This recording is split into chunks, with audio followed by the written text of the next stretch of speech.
A ghost fleet sits outside the Puget Sound Naval Shipyard.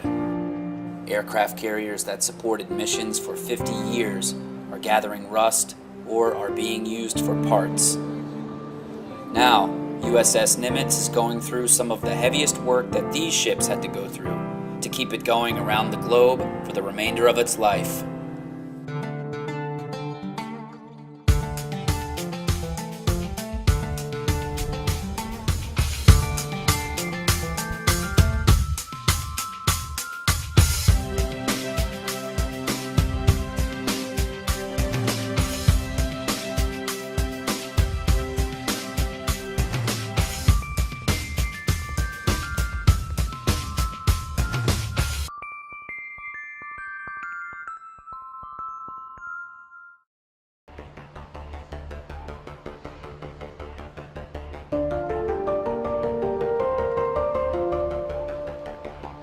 Nimitz has been wrapped up while sailors and shipyard workers toil around the clock to get it looking seaworthy again.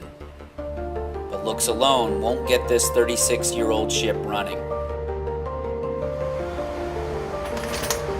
Inside the back of the ship, contractors are applying dry ice to pull out the rudder pin so that the rudders can continue to turn smoothly. The dry ice we use, we fill the rudder stock with it, which is the pin that holds the rudder onto the boat.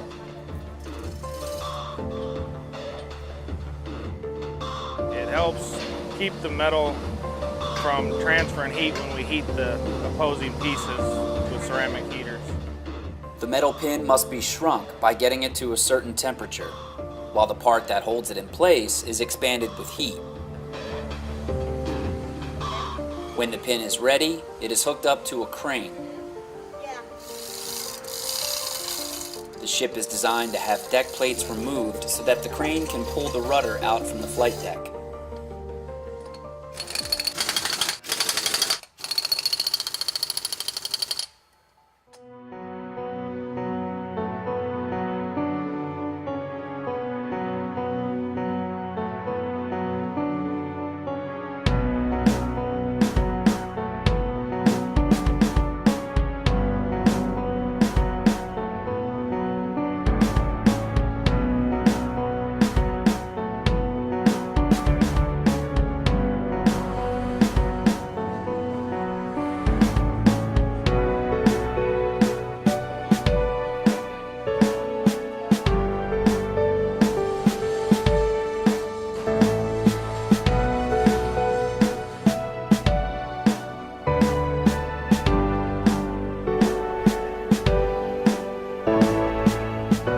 We have to shrink the metal. We pull the rudder post up through all the decks, and it comes out the flight deck with the crane, and we're able to back the rudder out.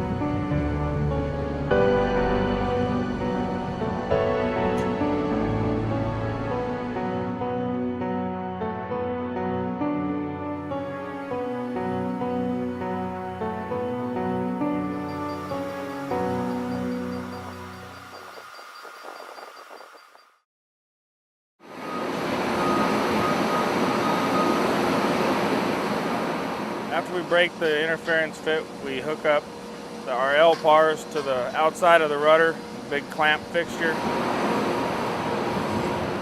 and we're able to back the rudder out.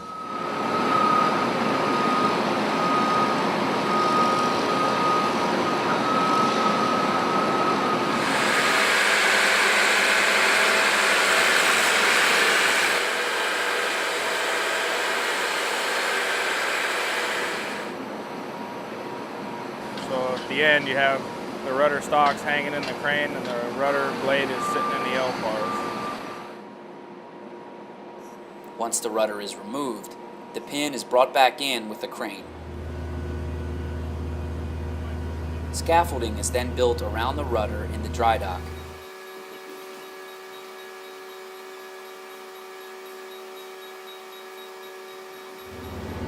The pin is lowered so the contractors can see if it still fits inside the rudder.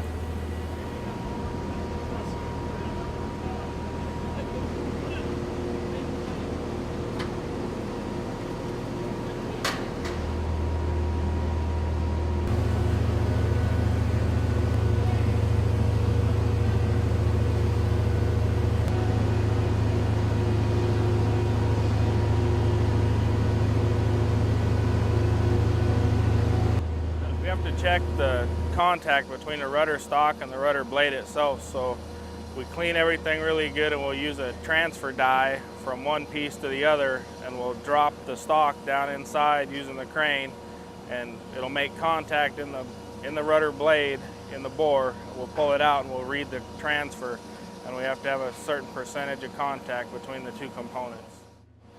We can machine it and cut a lot of the corrosion out, and then go through that process again, and we'll get a better contact.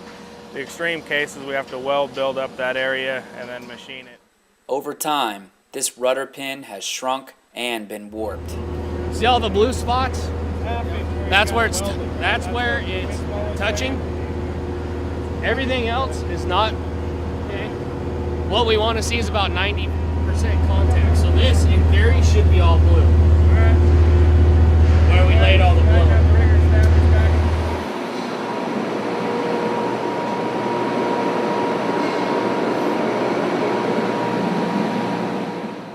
After the pin is tested, the rudder is laid on its side and lifted out by crane to a warehouse where it will be renewed over the next few months. The rudder blade's taken out. We've got there's cracking in it. We have to inspect the whole blade itself. The surfaces where it comes in contact need to be cleaned and inspected. We have to make sure they're not cracked and pitted too bad, too much corrosion to repair.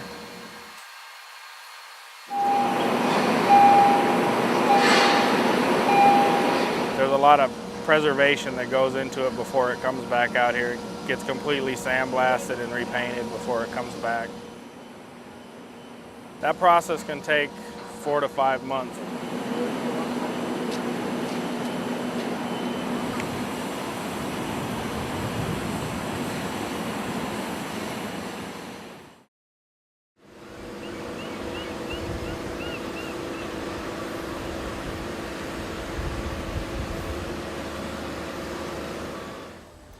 While contractors and shipyard workers fix the rudders, sailors are working on pulling the catapults out of the flight deck so jets can be launched when they head back out to sea. On cue, 2-person teams crank the catapult out by hand. This process repeats for the next few hours as they slowly make progress. Well, today we lifted Cat 3's cylinders, and we do this because over the course of time and launching a lot of aircraft, the gap in the cylinder starts to separate. So we do this to raise up the cylinders, pull them apart, and it closes the gap so we can put them back to operational status.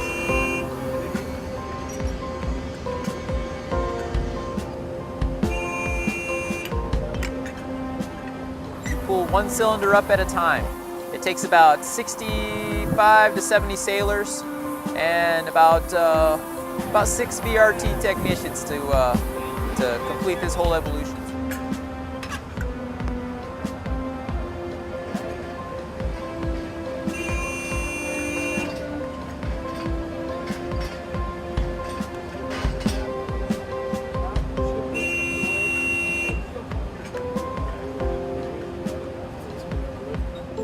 The catapult has accumulated a buildup of grime over time, making the catapult heavier.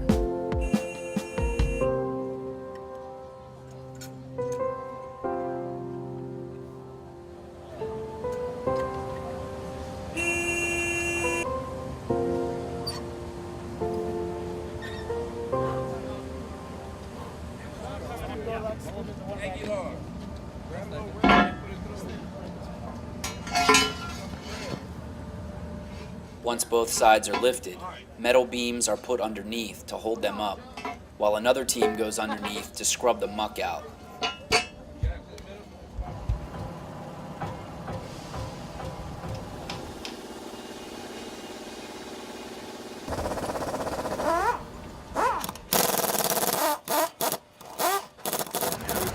Right now we're getting rid of all the fog and all the old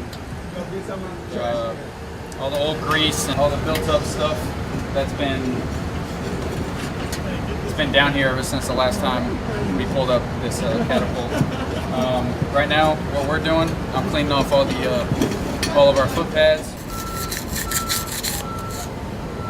I'm make sure all the grease lines work and all the circuit fittings. So make sure that the grease can get to the foot pad where it's supposed to be.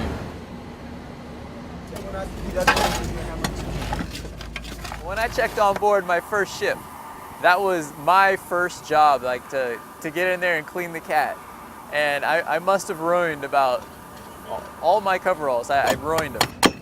I remember that. It's a very dirty job. So now we have these white little suits that we use, and it saves the uniform because uniforms add up. You know, it gets expensive. So we have these white suits that the sailors use, and it saves money in uniforms.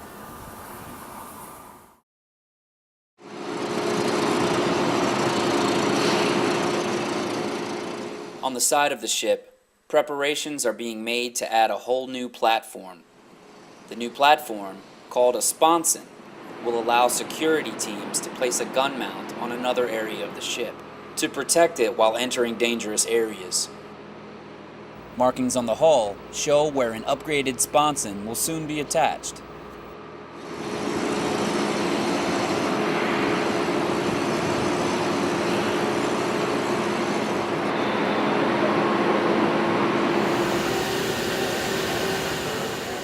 The sponson is built in a warehouse on the other side of the controlled industrial area.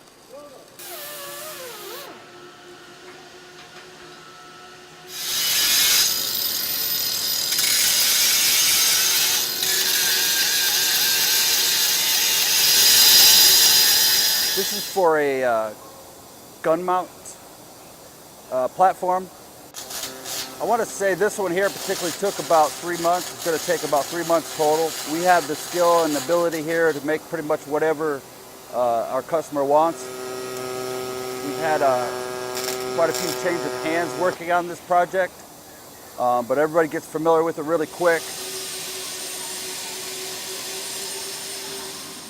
Right now we're at the final stages. This has been about approximately 2 months now in the making. After most of the building and welding is completed inside, the sponson is brought outside and the final touches are done while the workers wait for a truck to bring it down the road.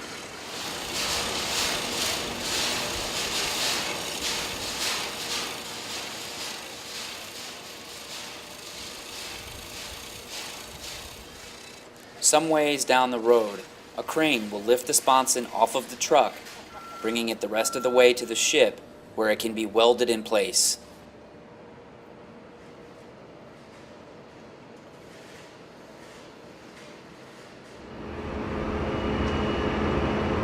They're going to be, for the general, most of it, they're going to be from a JLG, so they're going to be suspended over the dry dock in a basket and weld around the whole thing until it gets secured.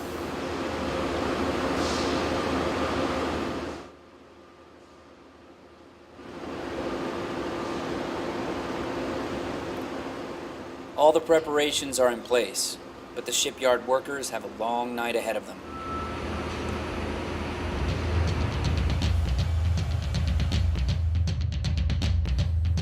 That night, the sponson is moved into position.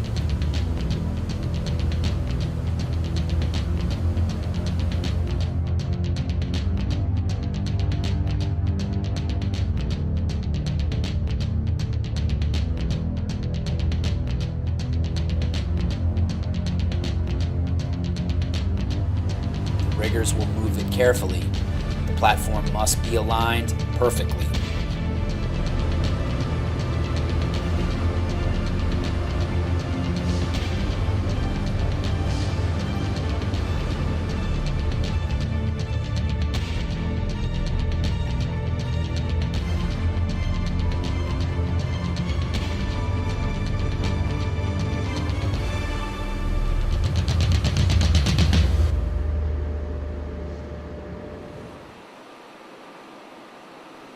The next morning, the day shift workers will continue work on the sponson.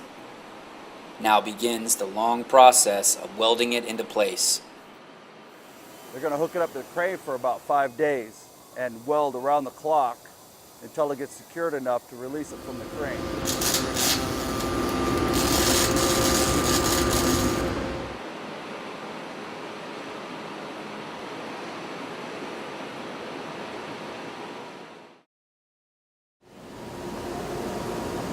Summer has finally rolled around, and more progress has been made around the ship.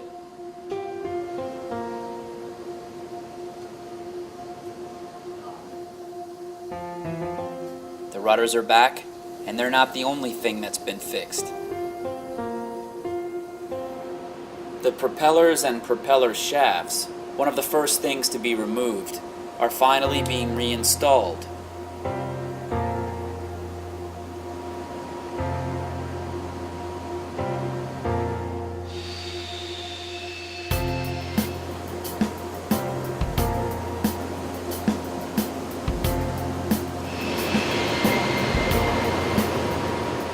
Also waiting at the end of the pier, the anchors float on a platform waiting to be put into their proper place. But first, the chains must be linked together. I've been doing it for about 10 years. I did the car Vincent, the Lincoln, not a Nimitz, so it's getting pretty easier now. So hours, days, weeks. It take you about, if you got a good manpower, if it's just me and him, it feels like 4 or 5 people. It'll take a good week for one chain, one day. We can put up 3 to 4 shots up in one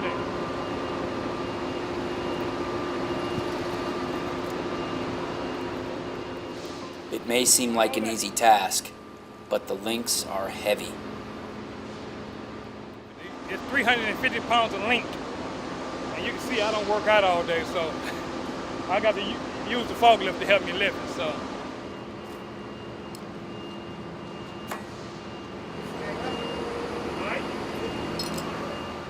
Moving chains with the forklift is the easy part. Connecting them is not.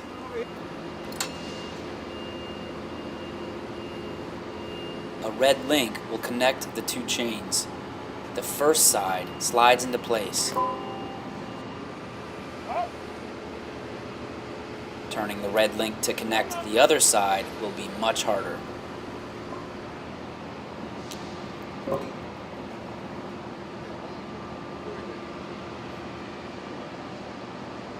Like Tetris, like you're playing Tetris around here.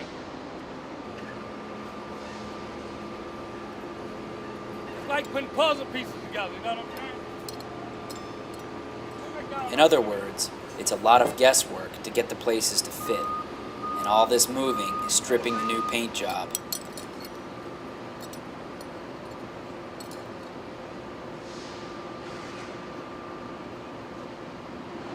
You got to work with it. You got to play with the chain until you get it correctly done. You know what I'm saying?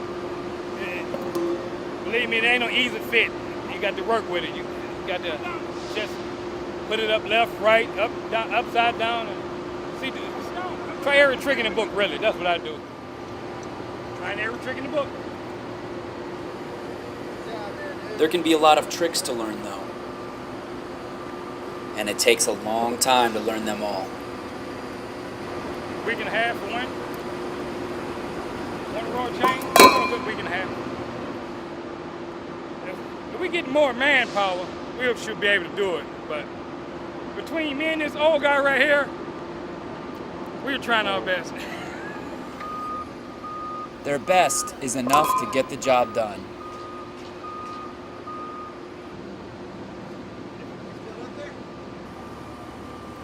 With a little more working, the link finally cooperates and fits into place.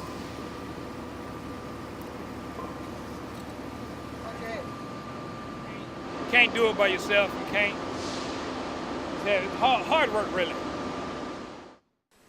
Now for the final piece.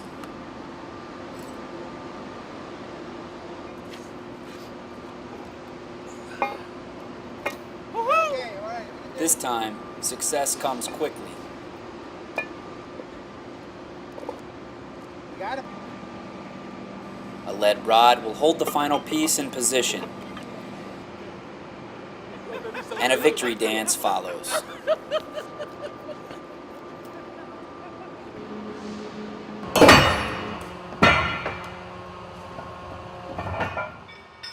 In the forecastle, sailors raise the completed chain into the ship as the anchors sit in the dry dock.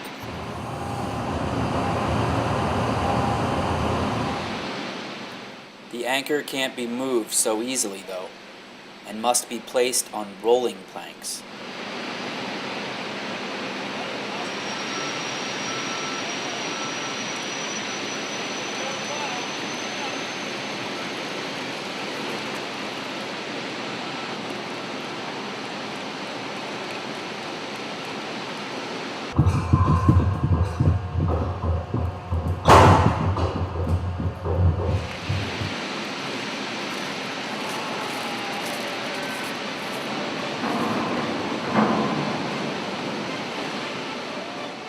The anchor must be brought up slowly to avoid damaging the hull.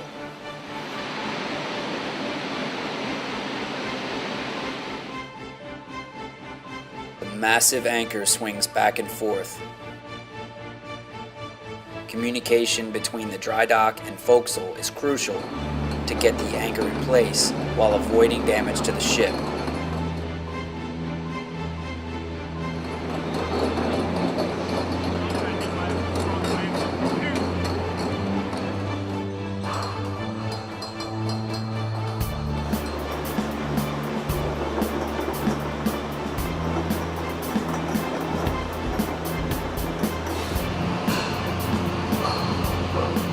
Everyone is watching as the anchor is reunited with its place along the hull.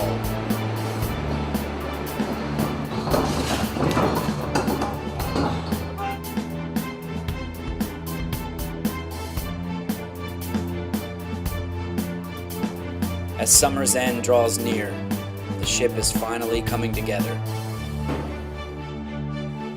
The Nimitz's time in dry dock is coming to a close.